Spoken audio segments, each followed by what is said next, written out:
thumb, I'm going to go from rib 2, and I'm going to slide into the intercostal space, and I'm going to spread. Okay, so and it's going to be like my fingers will be touching, because it's not very big. Sink into it, and then spread. Okay?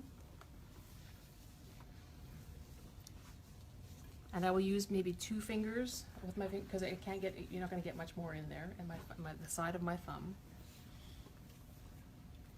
And because it's a rib, it's really great to work with breath with this one. So I wait for inhalation. On our exhalation, I will sink in and then spread. Again, really hard thing to see, but I hope you will be able to get the idea with it, and you can work with it, right? And I just hold it until I feel a little bit of a give that happens. It's like I might feel a millimeter spread in between my fingers. So you're just at the junction of the joint and just spreading. Yes, okay. Yes. And then I'll come down below that. I'll go to between ribs 3 and 4. And you'll find certain ribs will be really tender, especially there's like 2 spots where it must be some kind of extra fascial connection with breast tissue on women. I'm not sure what it is, but here's one of them right there. That's a tender spot, right? Mm-hmm. And then when you come down to about rib 5, 6, there's another place, and it's like a ropey band that's in there. So women have a natural, almost cord-like extra fascia that runs under their breasts. It's like their natural underwire. Mm-hmm. It holds it up here. And in some women, this is like ropey. So when you get into this place, you can roll back and forth on it. It's like a huge on some people, okay?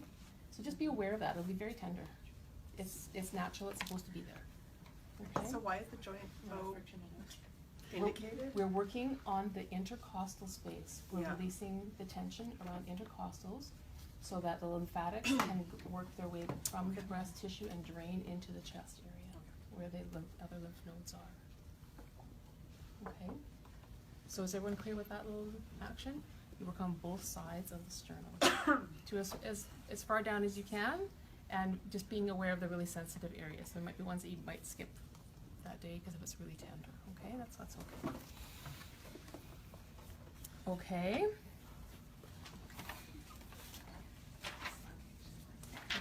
Okay, and now we're going to get into, I'm just going to retrieve you here. We're going to get into pec major and pec minor.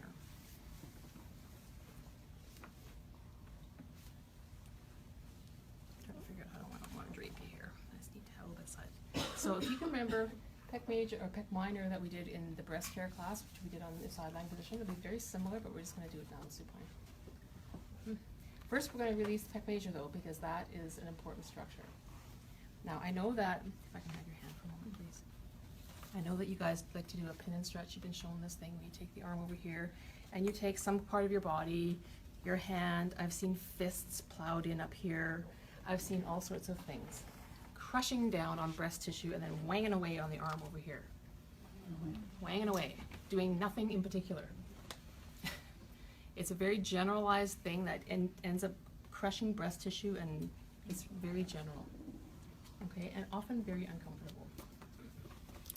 So, this technique that I'm going to show you is going to be really handy for people who have no mobility, like they're very stiff, they've got a shoulder issue, they can't do this. So I'm talking about shoulder treatment now. Yes, great for breast treatment, but I'm talking about dysfunctional shoulders, okay, that cannot do this position. Okay, or really sensitive tissue here. We're going to work very specifically on this pec major from this point over in that area where it kind of twists and folds on itself and those fibers get really stuck together, you know, that kind of thing. So I'm going to pick it up with both of my hands, and I'm going to very specifically, just between my fingers, I'm going to pull it apart and I will strain it in a couple of different directions.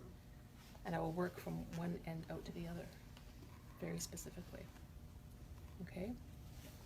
So you can put a 3-dimensional strain into it. So, the tricky part is I want to get both hands in here. How do I hold onto this limb as well? You gotta stand for this one. So I'm going to take my hand underneath hers, and I've got my thumb now, sorry, my thumb is in your axilla, your armpit. And can you just rest your arm there? Okay. Now I can move her arm however much I want to and bring it into adduction as much as I need to, however far she can go. But I'm gonna start in a very slackened position. My other thumb is coming into your axilla. And I try to get as much of just muscle tissue in my fingers, and I get underneath it on top of it. Okay.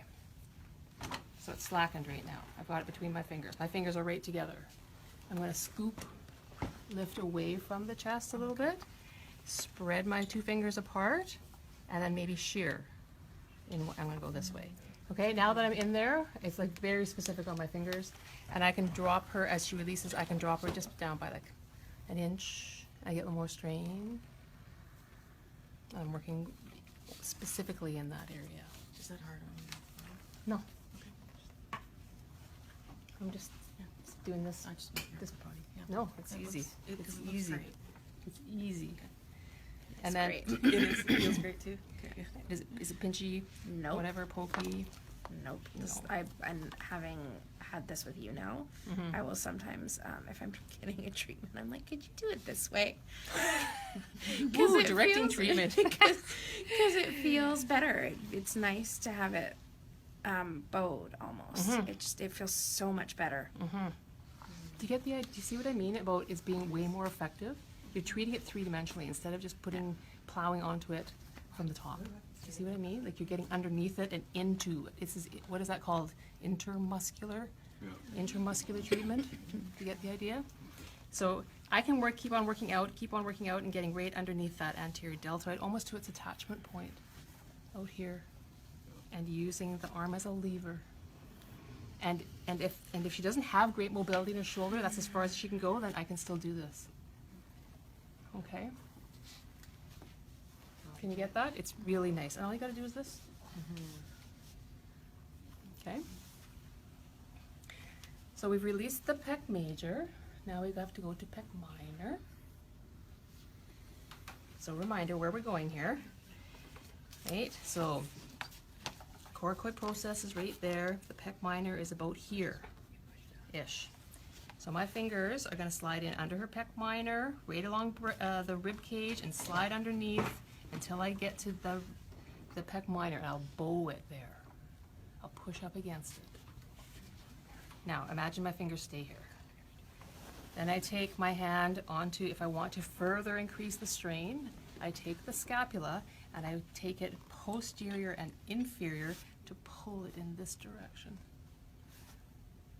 Like that. Okay? Scoop. Exactly. Does somebody have a wee tiny drop of oil handy? Anyone? Anyone? Quickly. Anyone? Danny. Danny. Oh, sorry. That was a trap. This is just for comfort, so you don't pull in the skin of the axilla. I just find it's just helpful to have that little bit of slide there, because I am going to move a little bit over skin. I want to, I need to strain over, How's the hometown, mate? Thank you. Okay, because I want to push, I'm straining on pec minor. It doesn't matter if I slide over the skin of axilla, right? Okay, so lift up. You got to get behind pec major. Where is that? If you don't know where it is, then just hold me, resist against my pressure. Okay, right there. So there's pec major, and relax. So behind that, you're deep in axilla, and fingers go flat. Camera, you want to come over here? Fingers go flat against the ribs, not in here. Flat. You sink in until you're at ribs right there. Now it's going to become invisible. I'm going to take the arm and I pancake my hand in the armpit. And you just rest your arm there. Okay? You won't be able to see it now, but my direction's going this way. Now I give some stability at the shoulder, because if I just push, she goes into all this shruggy thing. So I'm going to hold down here. Is this serratus or subscap? This is pec minor. Oh. But you can do the same thing. I'm going anterior. If you went posterior, you get subscap, you get serratus, same thing. Underneath the pec major. Yeah. And she's got pec major is like unhappy, right? So it's hard for me to get too deep in here. You wait for softening, don't push through. Otherwise you'll just get more resistance. So you wait for softening. You wait for softening. And this might be like a 2 treatment to get in here thing, right? So see how far you can go. I have to have strong fingers because I gotta stay straight to do this. So once I'm in there, then I could do a little bit of, and it's a little bit of posterior and inferior glide of the scapula. That's it. Okay there. I could go on in here for a little while. She needs this treatment, but for the sake of time, I'm sorry. Half treatment of pec minor and pec major. I'm so sorry. Okay. You got that? I'm going to be coming around to help you with these things. Okay, but I just want you to get the idea of them. We're good? Okay. Okay. Now we've got a little bit to do here that is fascial work that is directly onto the breast, and we do a bit of Swedish, and then we're done. Swedish. Swedish, yeah. So are we undraping? Why am I not? Are we saying undraping? Swedish? Yes, we're going to undrape now. This part. Guys. Okay. Briny bag on me. Is it for Haley?